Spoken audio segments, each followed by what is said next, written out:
All right, welcome back to the Rose Bowl Report presented by 76. I'm Ashley Adamson in San Francisco. He's Yogi Roth in Pasadena at the Rose Bowl.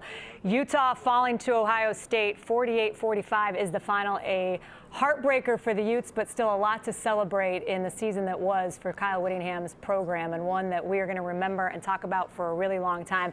I think big picture, before we look ahead to next year, Yogi, and this Utah squad, I want to talk about what just them being on this stage has meant. This was, of course, the first year that they won the Pac-12 championship. This was their first ever Rose Bowl appearance as a program. Your thoughts on what this meant to Utah football?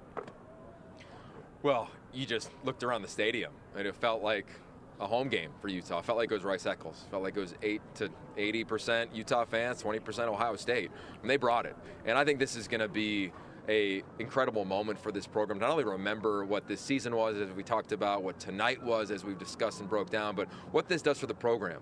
Now it's going to be normal to go to Pac-12 championships and win them.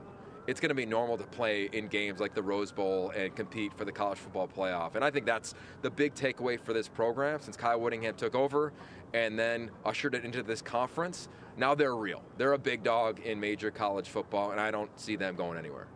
Well, then let's talk about how this sets them up for what's to come. And you heard Kyle Whittingham talk about all the, 72 of 85 scholarship players coming back will be freshman or sophomore, and a lot of those guys are playing now. They're going to have their quarterback back in Cam Rising and a lot of dudes on defense as well. What do you make of what's in store for this Utah squad moving forward? This wasn't just a flash in the pan.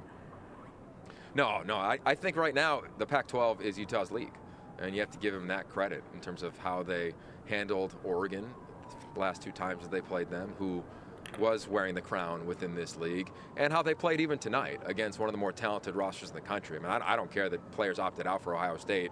They still have a litany of 5-star and 4-star players when you count both of these rosters. And now for Utah, they get an offseason, and then how do they open up?